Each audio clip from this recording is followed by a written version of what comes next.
नए सवाल की तरफ हम लोग चलते हैं। आपके सामने दिख रहा है द स्वदेशी मूवमेंट वॉज लॉन्च्ड, स्वदेशी आंदोलन शुरू किया गया था, स्वदेशी आंदोलन शुरू किया गया था। जल्दी जल्दी आंसर बता दीजिए, जिसको भी आता हो वो आंसर बता सकता है मेरे भाई। स्वदेशी आंदोलन कब शुरू किया गया था या किसके बाद शुरू किया गया था? यह स्वदेशी आंदोलन शुरू करने का कारण क्या था? फटाक से मुझे बता दीजिए, स्वदेशी आंदोलन शुरू करने का क्या कारण था, फिर हम लोग देखेंगे आगे। फटाफट से आंसर बता दीजिए, स्वदेशी आंदोलन शुरू करने का क्या कारण था? चलिए, तैयार, रेडी, जल्दी जल्दी आंसर दे दीजिए। जी हाँ, बिल्कुल सही कह रहे हैं, बिल्कुल सही बात। जल्दी से आंसर कर दीजिए मेरे भाई, तभी मजा आने वाला है, तभी मजा आएगा। जिसका आंसर आएगा उसको तो पता ही है, कुछ ना कुछ जरूर मिलता है। जी हाँ, सही बात।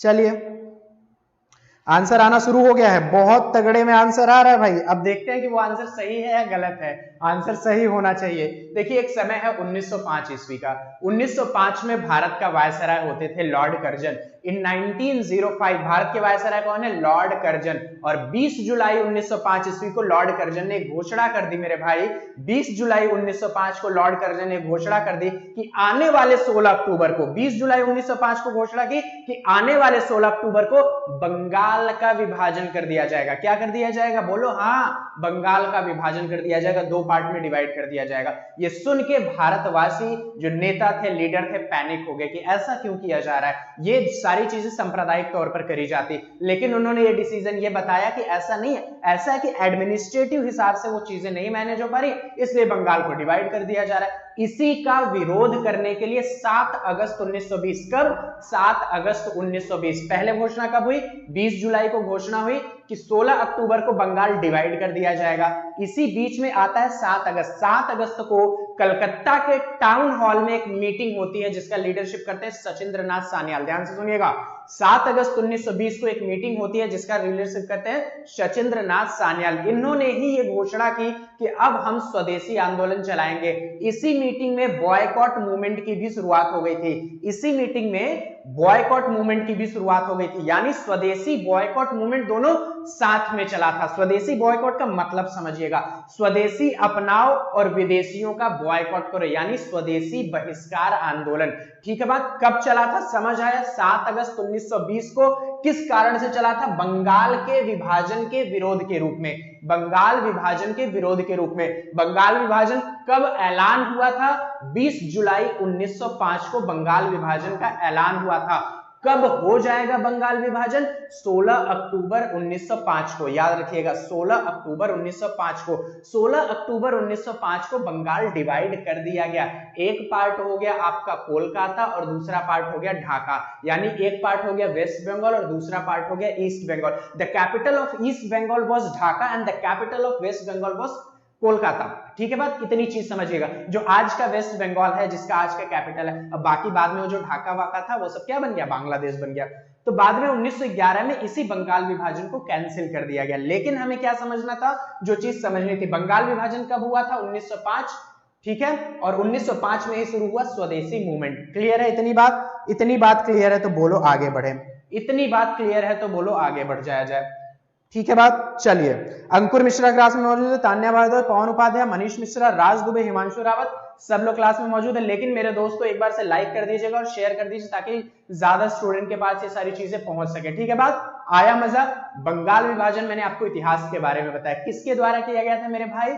लॉर्ड कर्जन के द्वारा। कब किया गया था? 20 जुलाई को घोषणा, 16 अक्टूबर को। इसी 16 अक्टूबर वाले दिन कलकत्ता यानी बंगाल में, पूरे बंगाल में, कलकत्ता ही क्यों गए, पूरे बंगाल प्रांत में, प्रेसिडेंसी में रक्षाबंधन का फेस्टिवल मनाया गया था। रक्षाबंधन हिंदू मुस्लिम भाईचारों को बढ़ाने के लिए रक्षाबंधन का फेस्टिवल मनाया गया था। सभी हिंदू सभी मुस्लिम एक होकर एक दूसरे को राखी बांधते थे। सड़कों पे निकल के वो वंदे मातरम, भारत हमारा है, इंडिया इज यूनाइट, भारत एक है, इस सारी चीजों का नारा लगाते थे। रविन्द्रनाथ टैगोर का गीत अमार सोनार बांग्ला, जो बांग्लादेश का राष्ट्रगान है, इसी दिन गाया गया था, 16 अक्टूबर के दिन। 16 अक्टूबर को ही बंगाल में शोक दिवस मनाया गया था मेरे भाई। ये सब इसी से रिलेटेड है, तभी तो बता रहा हूं। ठीक है बात? मजा आ रहा है? समझ आ रहा है? तो आगे बढ़ते रहो और आगे चलते हैं नए सवाल की तरफ। चलिए, the 19th century was reawakening in India was confined to the Bharat में 19वीं शताब्दी का जागरण किससे संबंधित था? मेरे भाई भारत में 19वीं शताब्दी का जागरण दो लोगों से संबंधित था, एक तो ब्रिटिश कॉलोनियल से, ब्रिटिश सरकार से, और दूसरा था अपर मिडिल क्लास से। इन्हीं दो लोग को फायदा था, अपर मिडिल क्लास जो कि अंग्रेजी बोलना थोड़ा बहुत सीख गए थे। हालांकि ये अल्पसंख्यक थे लेकिन फिर भी इनसे ज्यादा रिलेटेड करता है। ठीक है बात, आंसर क्या होगा? अपर मिडिल क्लास, उच्च मध्यम वर्ग। नए सवाल की तरफ चलते हैं। आपके सामने है, ब्रिटेन संसद के लिए चुने जाने वाले पहले भारतीय कौन से थे? ब्रिटेन संसद के लिए चुने जाने वाले पहले भारतीय कौन से थे? ब्रिटेन संसद के लिए चुने जाने वाले पहले भारतीय कौन से थे? Who was the first Indian to be elected to the British Parliament? First person of India who was elected in British Parliament. जल्दी से आंसर बता दीजिए इसका मेरे भाई, फटाफट आंसर बताइए जल्दी जल्दी, लेकिन उससे पहले शेयर कर दीजिए आप। ठीक है, शेयर करते रहेंगे तो नंबर स्टूडेंट बढ़ते रहेंगे, तो पढ़ाने में और ज्यादा मजा आएगा। ब्रिटेन की संसद के लिए चुने जाने वाले पहले भारतीय कौन थे? आपके सामने ऑप्शन है दादा भाई नारोजी, गोपाल कृष्ण गोखले, विपिन चंद्र पाल, लाला लाजपत राय। आप इन चारों के बारे में कम से कम 10-10 मिनट पढ़िए। इन चारों लोगों के बारे में कम से कम 10-10 मिनट इनकी इतिहास की, इनकी कहानियां पढ़िएगा, बहुत मजा आएगा। हाँ, तानिया जी ने आंसर दिया, सिल्वर सर्फर ने आंसर दे दिया, आ चुके क्लास में चंदन जी ने आंसर दे दिया। मेरे भाई चंदन जी ने आंसर बताया दादा भाई नौरोजी। क्या दादा भाई नौरोजी आंसर सही है? क्या दादा भाई नौरोजी आंसर सही है? जी हाँ, दादा भाई नौरोजी आंसर बिल्कुल सही है। दादा भाई नौरोजी आंसर बिल्कुल सही है। दादा भाई नौरोजी ने ही वहां के एमपी का इलेक्शन लड़ा हुआ था ब्रिटेन के संसद में, और फाइनली वो जीत गए थे और उनको वहां पे सीट प्राप्त हो गई थी। दादा भाई नौरोजी 1892 में इलेक्शन जीते थे, 1892 में, 1892 में। इसी के एक साल बाद गांधी जी साउथ अफ्रीका चले गए थे। ठीक है, 1893। दादा भाई नौरोजी को कल के ही क्लास में धीरेन्द्र प्रताप जी ने बताया था दादा भाई नौरोजी के बारे में कि इनको grand old man of India की उपाधि दी गई थी, यानी भारत का वयोवृद्ध व्यक्ति का उपाधि दादा भाई नौरोजी को दिया गया था। दादा भाई नौरोजी कांग्रेस के दूसरे अध्यक्ष थे, कांग्रेस के दूसरे सेशन के सत्र के अध्यक्ष थे। दादा भाई नौरोजी पहले ऐसे पारसी अध्यक्ष थे जो कांग्रेस के अध्यक्ष बने हुए थे। दादा भाई नौरोजी के होप ऑफ इंडिया भी कहा जाता है। दादा भाई नौरोजी को होप ऑफ इंडिया यानी भारत का आशा, भारत की उम्मीद के नाम से इनको इनके प्रोफेसर साहब ने की थी। ये इकोनॉमिस्ट थे, अर्थशास्त्री थे, महाराष्ट्र के थे, महाराष्ट्र में अर्थशास्त्र के स्टूडेंट थे, तभी इनके प्रोफेसर ने इनको बोला था कि तुम भारत की उम्मीद हो। और पहले तो ऐसा ही होता था, किसी को भी टाइटल मिल जाता था। तो दादा भाई नौरोजी कब उनको मिला था स्थान पार्लियामेंट में, ब्रिटेन के पार्लियामेंट में? 1892। दादा भाई नौरोजी ने एक किताब भी लिखी थी, कौन सी किताब बता दो जल्दी से, बता दो। Poverty and un British rule in India, poverty and un British rule in India. इन्हें एक थियरी भी दी थी, कौन सी theory? Drain of wealth theory, drain of wealth theory. भाई बहुत सारी चीजें इनके बारे में है, इसलिए बता रहा हूं कि 10 मिनट 15 मिनट एक एक व्यक्तित्व के बारे में पढ़िए। गोपाल कृष्ण गोखले महात्मा गांधी के राजनीतिक गुरु थे, इनके बारे में पढ़िए। इनके गुरु थे एमजी रानाडे, उनके बारे में पढ़िए। विपिन चंद्र पाल, लाला लाजपत राय, लाला लाजपत राय पंजाब केसरी के नाम से जाने जाते थे, इनके बारे में पढ़ी। ये सब लोग इतिहास जरा सा पढ़ लोगे तो आपका जो मनोविज्ञान है ना, आपके समझने की तार्किक शक्ति वो बढ़ जाएगी। आप इतिहासकारों को पढ़ोगे कि ऐसे विपरीत सिचुएशन में इन्होंने क्या एक्शन लिया हुआ था, तो इससे आपके एग्जाम में भी फायदा हो जाएगा और आपके जीवन में भी बदलाव आएगा। मेरे दोस्त पवन जी ने आंसर दिया, चंदन जी ने आंसर दिया, अंकुर जी ने आंसर दिया, depth of music official good morning, आप सभी लोगों को गुड मॉर्निंग, सुप्रभात। चलिए, तो समझ आया होगा दादा भाई नौरोजी की कहानी क्या थी, मैंने आपको समझा दी है, अच्छी थी। चलिए अगला सवाल देखते हैं क्या है। नेक्स्ट सवाल, who introduced the permanent settlement in Bengal? Bengal में अस्थायी बंदोबस्त की शुरुआत किसने की? बंगाल में अस्थायी बंदोबस्त की शुरुआत किसने की? दोस्तों जल्दी से आंसर बता दीजिए, इंतजार है आपके आंसर का, आपके आंसर का इंतजार है, फटाफट से आंसर बताइए। किसने शुरू की थी बंगाल में परमानेंट सेटलमेंट, स्थायी बंदोबस्त? फटाफट से आंसर बता दीजिए दोस्तों, जिसको भी आंसर आता है वो बता सकता है। देखो एक तो आया था बंगाल में परमानेंट रेवेन्यू सेटलमेंट, याद होगा कल की क्लास में मैंने बताया था, परमानेंट रेवेन्यू सिस्टम, स्थायी राजस्व बंदोबस्त, जो कि लॉर्ड कॉर्नवालिस 1793 में लेके आया था। इसको भी परमानेंट सेटलमेंट इन बंगाल कौन लेके आया? लॉर्ड कॉर्नवालिस ही लेके आया। आंसर आया क्या? आंसर आया क्या? आंसर आया है, कुछ लोग का आंसर आया है। इसका आंसर क्या होगा? बोलो लॉर्ड कॉर्नवालिस। आंसर क्या हो जाएगा? लॉर्ड कॉर्नवालिस 1793 में भारत का गवर्नर जनरल बना था। चलिए, भारत का नहीं, बंगाल का गवर्नर जनरल बना था। नेक्स्ट सवाल आपके सामने, स्वतंत्र भारत का राष्ट्रीय ध्वज किसने डिजाइन किया था? Who designed the national flag of independent India? Who designed the national flag of independent India? स्वतंत्र भारत का राष्ट्रीय ध्वज किसने डिजाइन किया था, किसने तैयार किया था? आपके सामने ऑप्शन है बंकिम चंद्र चटर्जी, रविन्द्रनाथ टैगोर, महात्मा गांधी, पिंगली वेंकैया। पिंगली वेंकैया। देखते हैं किसका आंसर आता है। चंदन जी ने आंसर दिया था लास्ट वाले क्वेश्चन का ए। इसका आंसर दे दीजिए, फिर समझ में आएगा कि क्या है आंसर। बंकिम चंद्र चटर्जी, पिंगली वेंकैया, रविन्द्रनाथ टैगोर और महात्मा गांधी। आपके सामने ऑप्शन है, किसने किया था? तान्या का आंसर है पिंगली वेंकैया। अच्छा, सही है या गलत है पता नहीं, अभी देखा जाएगा, एक दो आंसर और आ जाए तब। जल्दी जल्दी आंसर दीजिए, जल्दी जल्दी आंसर दीजिए। चंदन जी ने आंसर दिया है ए यानी बंकिम चंद्र चटर्जी। पवन जी ने आंसर दिया 5B यानी रविन्द्रनाथ टैगोर। चलिए पवन उपाध्याय जी ने आंसर दिया है बी, और बी बिल्कुल गलत है दोस्तों। आंसर क्या होगा? पिंगली वेंकैया आंसर हो जाएगा, पिंगली वेंकैया आंसर हो जाएगा। इन्होंने डिजाइन किया था किसको? इंडियन नेशनल फ्लैग को, स्वतंत्र भारत के राष्ट्रीय झंडे को इन्होंने डिजाइन किया था। और आपको याद होगा 22 जुलाई 1947, 22 जुलाई 1947, 22 जुलाई 1947 को भारत का राष्ट्रीय ध्वज संविधान सभा यानी कॉन्स्टिट्यूएंट असेंबली के द्वारा अपना लिया गया था, एडॉप्ट कर लिया गया था, एक्सेप्ट कर लिया गया था। कब? बोले 22 जुलाई 1947। भारत के झंडे को जिसने डिजाइन किया था उसका नाम है पिंगली वेंकैया। और यही तिरंगा झंडा बाद में ट्राई कलर का था, यही तिरंगा झंडा बाद में 22 जुलाई 1947 को, याद करो, अपना लिया गया था भारत के संविधान में, इसको बना लिया गया था संविधान सभा के द्वारा। Which of the following European colonizers didn't have a settlement on the eastern coast of India? निम्नलिखित में से किस यूरोपीय उपनिवेशवादियों का भारत के पूर्वी तट पर बसावट नहीं था? किसका नहीं था? आंसर होगा डेनिस, आंसर होगा डेनिस। दोस्तों सबसे पहले भारत में आया था पुर्तगाली। सबसे पहले कौन आया था? पुर्तगाली। पुर्तगाली के बाद कौन है? डच। डच के बाद है डैनिश। डैनिश के बाद है फ्रेंच। ठीक है बात, इन चारों का सीक्वेंस मैंने आपको बताया। पुर्तगाली सबसे पहले कब आया था? जल्दी से बता दो। 1498, 1498। डच कब आया था? 1605 में कंपनी बनवाई थी अपनी। फिर डैनिश कब आया? 1620 में इनकी कंपनी बनी। और फ्रेंच कब आया? आपको पता ही होगा 1664, 1664। इन्हीं ने अपनी 1667 और 68 में कंपनी बनाई थी, फैक्ट्री बनाई थी सूरत और मसूलीपट्टनम में। किसने? फ्रेंच ने। लेकिन इसका आंसर क्या होगा? डेनिस। इसका आंसर क्या हो जाएगा? डेनिस। बोलो हाँ या ना, बोलो हाँ या ना। तो चलिए अगले सवाल की तरफ। नया सवाल आपके सामने। Which session of Indian National Congress the tricolor flag was unfurled for the first time? भारतीय राष्ट्रीय कांग्रेस के किस सत्र में तिरंगा झंडा पहली बार फहराया गया? चलो, तिरंगा झंडा पहली बार कब होस्ट कर दिया गया, कब फहरा दिया गया, वो आपको बताना है।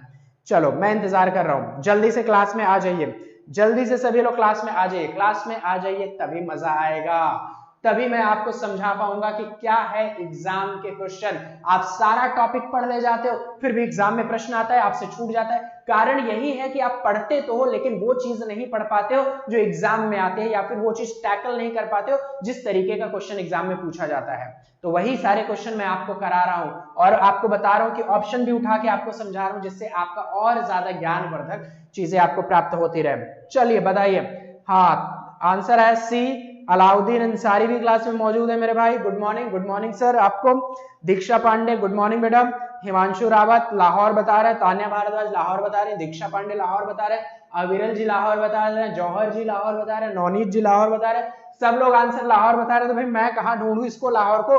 कलकत्ता मिला तो लाहौर तो कलकत्ता होता नहीं। Annual session of Congress at Nagpur, Nagpur भी नहीं। लाहौर कांग्रेस 1929 और हरिपुर कांग्रेस। तो मेरे भाई आंसर क्या होगा? लाहौर कांग्रेस 1929। लाहौर में कांग्रेस का अधिवेशन हुआ था 1929 में, जिसकी अध्यक्षता जवाहरलाल नेहरू ने की थी। इसी सेशन में पूर्ण स्वराज की डिमांड जवाहरलाल नेहरू ने की थी। इसी सेशन में जवाहरलाल नेहरू ने होस्ट किया था इंडियन फ्लैग। बोलो हाँ या ना? ठीक है बात। तो जिसका गलत हुआ हो फटाफट से अपना सही कर लेगा और समझ लेगा। चलिए नए सवाल की तरफ। Question number 8, which among the following regulations made English as a medium of education compulsory in government aided school and colleges? आपको बताना है निम्नलिखित में से किस नियम ने सरकारी सहायता प्राप्त कॉलेजों और स्कूलों में शिक्षा को अनिवार्य कर दिया? जल्दी से बता दीजिए मुझे, फटाफट से आंसर बता दीजिए 8वें का कब हुआ था, कब अंग्रेजी को अनिवार्य शिक्षा के रूप में सभी सरकारी स्कूलों और कॉलेजों में अनिवार्य कर दिया गया था। तो जिसको आंसर आता है बता सकता है। चलो हिमांशु रावत को समझ आ रहा है, बहुत बेहतरीन। समझ तभी आ रहा है जब आप सेल्फ स्टडी किए हुए हो, ठीक है बात। जो पढ़ा है, जो पढ़ता है, उसी को समझ आता है, और जिसको नहीं आता उसको तो मैं समझाता हूं। चलो, तो निम्नलिखित में से किस नियम ने सरकारी सहायता प्राप्त स्कूलों और कॉलेजों में शिक्षा को अनिवार्य करने के माध्यम के रूप में अंग्रेजी को बनाया? जल्दी जल्दी बता दो। Pitt's India act 1784, education dispatch 1854, Macaulay minute regulating act 1773। जल्दी जल्दी जिसको आता है वो बता सकता है। नहीं आता सर, इसका आंसर नहीं आता तो मैं बताऊंगा। तान्या भारद्वाज ने बताया 1835, आबाद जी ने आंसर बताया है बी। चलो, एजुकेशन डिस्पैच, देखा जाएगा क्या सही है। आप सभी लोग को पता होगा चार्टर एक्ट के बारे में। सुना है चार्टर एक्ट? नहीं सुना है तो सुन लीजिए। चार्टर एक्ट हर 20 साल पे आता था। कंपनी जो ईस्ट इंडिया कंपनी की स्थापना हुई थी, उसके नियम कानून में बदलाव के लिए पहला चार्टर एक्ट 1793, तो 20 साल बाद 1813, फिर 20 साल बाद 1833। रुको यहीं पे, 1833 थर्ड वाले चार्टर एक्ट के दौरान नियम कानून आया था, और इसी चार्टर एक्ट के बाद 1834 में लॉ कमीशन स्टैब्लिश हुआ था। कौन सा कमीशन बोलो? विधि आयोग। कब स्टैब्लिश हुआ? 1834। किस एक्ट के तहत? चार्टर एक्ट के तहत। चार्टर एक्ट किस नंबर का था? तीसरे नंबर का था, ठीक है बात। कब आया था? 1833 में। विधि आयोग कब बना? 1834 में। विधि आयोग का अध्यक्ष कौन था? Lord Macaulay. विधि आयोग का अध्यक्ष कौन था? मैकॉले। उसी मैकॉले ने, उसी विधि आयोग ने एक नियम लेके आया, एजुकेशन रिफॉर्म, शिक्षा सुधार का नियम 1835 में। शिक्षा सुधार का नियम 1835 में। तो मैकॉले का 1835 का नियम ही सभी सरकारी कॉलेज स्कूलों में बताता है कि अंग्रेजी पढ़ना है। कोई बहुत ज्यादा इंग्लिश करता है तो बोलते हैं ना मैकाले से सीख के आए हो क्या, तो ये वही मैकाले है। आई बात समझ में? बहुत सारी चीजें मैंने आपको बताई। तो चलिए आगे चलते हैं नए सवाल की तरफ। Question number 9। During colonial period, British capital was mainly invested in। औपनिवेशिक काल में ब्रिटिश अपनी पूंजी सबसे ज्यादा कहां लगाते थे? औपनिवेशिक काल में ब्रिटिश अपनी पूंजी सबसे ज्यादा कहां लगाते थे? इंफ्रास्ट्रक्चर, इंडस्ट्री, एग्रीकल्चर और सर्विसेज। तो चलो, जिसको आता है वो आंसर बता देगा, जिसको नहीं आता है वो भी बता दे तो ज्यादा बेहतर होगा। औपनिवेशिक काल के दौरान ब्रिटिश पूंजी मुख्य रूप से किस में निवेश किया जाता था या किस में निवेश किया गया था? चलो जल्दी बताओ। देखो मेरे भाई, हमारे यहां से रॉ मटेरियल लेके जाते थे एग्रीकल्चर का। आलू लेके, समझो एग्जांपल दे रहा हूं, आलू लेके गए और चिप्स बना के लाए। गेहूं लेके गए, कुछ और बना के लाए। वो लेके गए, वो बना के लाए। यानी हमारे यहाँ से एग्रीकल्चर की चीजें, तेल, मसाला, चाय, तिलहन, दिलहन, गेहूं, चावल, मक्का, ये सब जौ वो सब कुछ लेके जाते थे, थोड़ा बहुत मैन्युफैक्चर करते थे और फिर से हमारे यहाँ उसी चीज को लेके आते थे, बेचते थे और बाकी विदेशों में भी बेच देते थे। तो क्या हो जाएगा आंसर? एग्रीकल्चर। क्या हो जाएगा आंसर? एग्रीकल्चर। आंसर क्या हो जाएगा दोस्तों? एग्रीकल्चर आंसर हो जाएगा इसका, ठीक है बात। अब नए सवाल की तरफ चलते हैं। नया सवाल आपको क्या सिखाएगा देखिएगा। M A. Jinnah, M A. Jinnah master of art क्या? अरे नहीं, Mohammad Ali Jinnah. Mohammad Ali Jinnah in his early political life, अपने जीवन के शुरुआती दौर में, अपने राजनीतिक जीवन के शुरुआती दौर में मोहम्मद अली जिन्ना का व्यक्तित्व कैसा था, किस चीज को सपोर्ट करते थे, ये आपको बताना है। तो दो राष्ट्र सिद्धांत का समर्थन करते थे, यानी सपोर्टेड टू नेशन थियरी। इन्होंने हिंदू मुस्लिम एकता की शुरुआत की, इनिशिएटेड हिंदू मुस्लिम यूनिटी। एक स्वतंत्र राज्य के रूप में पाकिस्तान की कल्पना की, यानी imagined Pakistan as an independent state. Next है वॉज अ कम्युनलिस्ट, एक सांप्रदायिक व्यक्ति थे। जिसको आंसर आता हो वही बताएगा और जिसको नहीं आता है वो भी बताएगा। चलिए, मोहम्मद अली जिन्ना अपने प्रारंभिक राजनीतिक जीवन में, भाई आप सब लोग जानते होंगे मोहम्मद अली जिन्ना ने ही या उन्हीं के कारण से वो चाहते थे भारत के वजीर आजम बनना, कायदे आजम बनना, प्रधानमंत्री बनना, लेकिन नहीं बन पा रहे थे, जिसके दौरान ये सारी चीजें हुई। और कहीं सुना होगा, मैंने आपको बताया था 1946, 1947, 1948 डायरेक्ट एक्शन का प्लान शुरू कर दिया गया था और तोड़फोड़ शुरू कर दी गई थी। यानी जो लोगों के दिमाग में उनका इंपैक्ट है कि इन्होंने भारत का विभाजन करवाने का बोल दिया था। तो आप बोलोगे भाई 2 राष्ट्र का सिद्धांत था, आप बोलोगे स्वतंत्र राष्ट्र के रूप में पाकिस्तान की मांगे, ऐसा बिल्कुल नहीं था। शुरुआती दिनों में ये एक प्रतीक हुआ करते थे हिंदू मुस्लिम एकता की। हिंदू मुस्लिम एकता 1905 में जब बंगाल विभाजन हुआ था, याद है ना, 1905 में जब बंगाल विभाजन हुआ था, ये भी लीडरशिप में थे, ये भी वही बंगाल में थे और हिंदू मुस्लिम एकता को बढ़ावा देने के लिए, ठीक है बात, हिंदू मुस्लिम एकता को बढ़ावा देने के लिए। हाँ, बाद में एक पार्टी बनी 1905 के बाद 1906 में AIML, all India Muslim league, इसकी स्थापना हुई 1906 में और 1910 में मोहम्मद अली जिन्ना जब AIML में गए हैं, उसके बाद इनके विचार बदलने शुरू हुए। उससे पहले ये सिर्फ और सिर्फ भारतीय थे, सिर्फ और सिर्फ ये भारतीय थे और हिंदू मुस्लिम एकता को हमेशा बढ़ावा देने की कोशिश करते थे। आंसर क्या होगा? इनिशिएटेड। चलो, उत्कर्ष पांडे क्लास में, उत्कर्ष पांडे ने सी बोला है। टू नेशन थियरी नहीं मेरे भाई, टू नेशन थियरी स्टार्टिंग में नहीं, ये हिंदू मुस्लिम यूनिटी की लीडर हुआ करते थे अपने जमाने में। हाँ, बाद की बात तो बाद की बात है। Who among the following controlled maximum trade in the western coastal region during 17th century? मेरे भाई इकबाल जी, आप ये क्या नाम है आपका? उत्कर्ष पांडे, सॉरी उत्कर्ष पांडे जी, ये समझिएगा बाद में चल के इन्होंने टू नेशन थियरी को सपोर्ट किया था, लेकिन प्रश्न था आपका कि अपने राजनीतिक जीवन के प्रारंभिक समय में, तो इस बात को ध्यान रखिएगा। आपका आंसर बिल्कुल सही है, लेकिन इस प्रश्न के लिए सही नहीं था। नेक्स्ट है, who among the following controlled maximum trade in the western coast region in 17th century?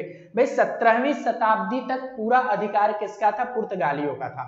1498 में आया था और थोड़ा ठीक ठाक चलते रहे, तो वेस्टर्न कोस्ट, पश्चिमी घाट पर यानी गोवा पर, ये सब पे अधिकार किसका था? पौंडीचेरी पर पुर्तगालियों ने अधिकार किया हुआ था। हाँ, बाद में चल के अंग्रेजों ने इनको हराया, वो अलग बात है, तो बाद में, लेकिन हाँ 17वीं शताब्दी में पुर्तगाली सबसे ज्यादा तगड़े थे, सबसे ज्यादा अधिकार वेस्टर्न घाट पे इन्हीं का था। समझे क्या? चलो अगले सवाल की तरफ बढ़ते हैं। 12वां, given below are the names of the prominent leaders and their respective operational areas during the revolt period, select the incorrect pair। विद्रोह अवधि के दौरान प्रमुख नेताओं और उनके संबंधित परिचालन क्षेत्रों के नाम नीचे दिए गए हैं, आपको बताना है इनमें से कौन सी जोड़ी गलत है। यानी नाना साहेब कानपुर से थे, 1857 के विद्रोह की बात हो रही है, अलग अलग लीडर अपने अपने स्वार्थ के लिए विद्रोह कर रहे थे अंग्रेजों का। नाना साहब ने कानपुर से किया था, क्या ये पेयर सही है या गलत आपको बताना है। और कुंवर सिंह ने शाहबाज से किया था, क्या ये सही है या गलत। खान बहादुर खान ने बताया था रुहेलखंड से, लक्ष्मीबाई ने इंदौर से। आपको बताना है कि कौन सा इसमें घना गलत है, कौन सा इसमें घना गलत है, यानी कौन सा इसमें बहुत गलत है, सबसे ज्यादा गलत है। यूं के पढ़ा दिए गुरुजी, ये तो समझ ही ना आ रहा कौन सा है। तो मेरे भाई सुना होगा खूब लड़ी मर्दानी वो तो झांसी वाली रानी, सुना है क्या? कौन था वो? लक्ष्मीबाई ही तो थी। कहां से लड़ाई लड़ी थी? झांसी से। बुंदेले हर बोलो की मुख हमने सुनी कहानी, खूब लड़ी मर्दानी वो तो झांसी वाली रानी। तो झांसी वाली रानी कहां से भैया? झांसी से, ना कि इंदौर से। बोलो ठीक है बात, आगे चले? ठीक है, चलो समझा दें। Andaman cellular jail, Andaman cellular jail की दीवारों पर भारत का इतिहास लिखने वाले राष्ट्रीय नेता कौन थे? Was the national leader who wrote history of India on the walls of the Andaman Cellular Jail? ठीक है, आंसर बताइए, इंतजार है आपका। ऑप्शन है नंदलाल बोस, अंबेडकर, वीर सावरकर, ज्योतिबा फुले। चलो इंतजार। रानी लक्ष्मीबाई झांसी से थी। अच्छा, बहुत अच्छा, बहुत अच्छी सूचना दी है आपने, सभी लोग का मन हर्षित हो चुका होगा। आपको आंसर बताना है इसका, और जो इसका सही आंसर देगा उसको मिलेगा आज का सबसे बड़ा इनाम। आज का टॉपर वही होगा जिसका आंसर सही आएगा, वही आज का टॉपर है। हिमांशु रावत ने आंसर दे दिया है, हिमांशु रावत और तान्या ने आंसर दिया है, अविरल जी ने आंसर दिया, उत्कर्ष ने आंसर दिया, सर सी, वीर सावरकर। अरे सुना है क्या वीर सावरकर के बारे में? बोलो सुना है क्या वीर सावरकर के बारे में? कौन कौन सुना है? 1883 में पैदा हुए थे, 1966 में मर गए थे। 1883 में वीर सावरकर जी का जन्म हुआ था। बहुत बड़े क्रांतिकारी नेता थे, बहुत बड़े क्रांतिकारी नेता थे। सोचो, काला पानी की सजा हुई, उसके बाद भी सेल्यूलर जेल की दीवारों पर भारत के इतिहास लिख रहा है आदमी। क्या क्या क्या स्थिति थी? तो एक बार आप लोग समय निकाल के वीर सावरकर के बारे में भी जरूर पढ़िएगा। चलिए अगला सवाल आपके सामने ये रहा। The doctrine of lapse was the first applied to the princely state of। Doctrine of lapse को पहली बार किस रियासत पर लागू किया गया? सबसे पहले यह सुन लीजिए, डॉक्ट्राइन ऑफ लैप्स मतलब होता है राज्य हड़प नीति। राज्य हड़प नीति किस राज्य पे सबसे पहली बार लागू कर दिया गया? क्या था राज्य हड़प नीति? ये सुन लीजिए। पहले के जमाने में ऐसा हुआ करता था कि अगर किसी का अपना खुद का बेटा या बेटी नहीं है तो उत्तराधिकार बनाने के लिए हम किसी को अडॉप्ट कर सकते थे और अपनी पूरा राइट, पूरी प्रॉपर्टी अपने उत्तराधिकार को यानी अपने अडॉप्ट किए हुए बेटों को दे सकते थे। या फिर कोई चाचा का लड़का है, मौसी का लड़का है, ताऊ का लड़का है, अगर हम राजा हैं तो अगला राजा हम उसको नियुक्त कर देते थे। लेकिन लेकिन लेकिन अब ऐसा नहीं होगा। कब से नहीं होगा? 1848 में लॉर्ड डलहौजी बने थे क्या? भारत के गवर्नर जनरल, और इसी समय उन्होंने एक नियम लगा दिया है, डॉक्ट्राइन ऑफ लैप्स। अब इस नियम के तहत सबसे पहला जगह था सतारा। सबसे पहले सतारा 1948 में मेरे भाई सतारा को क्या कर लिया गया? कैप्चर कर लिया गया। किस तरीके से? डॉक्ट्राइन ऑफ लैप्स के तरीके से। ठीक है बात। दूसरा राज्य था जैतपुर और संभलपुर। जैतपुर और संभलपुर 1849 में उसको कैप्चर कर लिया गया, इसी बेसिस पे कि उनके पास अपना कोई उत्तराधिकारी नहीं था। ठीक है बात। नेक्स्ट कर लिया गया किसको? झांसी को। झांसी नाम सुना है क्या? झांसी को कर लिया गया 1853 में, और उससे पहले उदयपुर को भी कर लिया 1852 में। तो ये सब ऐसे राज्य थे, इसीलिए झांसी की रानी आप कहानी सुने होंगे, लड़ती थी, मर गई थी बेचारी, और वही समय था 1853 का, 1853 में। ठीक है बात। तो समझ आया क्या? सतारा सतारा सतारा सतारा सुना है, सुना है, सुना है। बहुत अच्छा, जबरदस्त, कॉन्ग्रेचुलेशंस टू ऑल, आपने इसका आंसर बिल्कुल सही दिया है। अगले सवाल की तरफ बढ़ते हैं। नया सवाल। The Indian University was first founded in the time of। भारतीय विश्वविद्यालय की स्थापना सबसे पहले किसके समय में हुई थी? भारतीय विश्वविद्यालय की स्थापना सबसे पहले किसके समय में हुई थी? आंसर हो जाएगा लॉर्ड कैनिंग। आंसर होगा Lord Canning. Lord Canning Bharat का पहला वायसराय था। लॉर्ड कैनिंग भारत का पहला वायसराय था, इस बात को समझिएगा। 1858 में भारत शासन अधिनियम एक्ट आया हुआ था, जिसके द्वारा भारत का गवर्नर जनरल का पद समाप्त कर दिया गया था।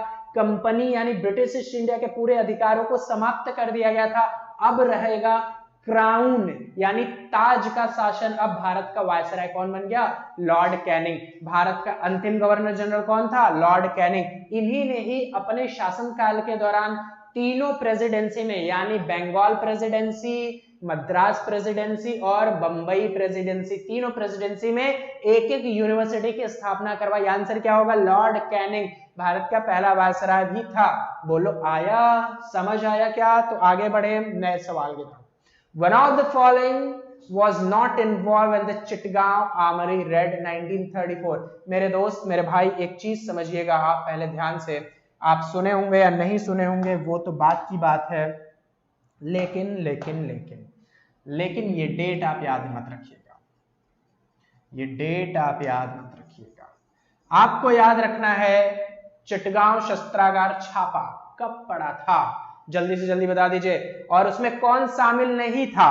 उसमें कौन शामिल नहीं था? देखो, इसका लीडर था, आप लोग एक बार जरूर देखिएगा, बहुत जबरदस्त कहानी है इस छापे की, इस तांडव की बहुत जबरदस्त कहानी है। इसका आंसर हो जाएगा सूर्यसेन। सूर्यसेन, सॉरी माफ कीजिएगा, सूर्यसेन इसके लीडर हुआ करते थे।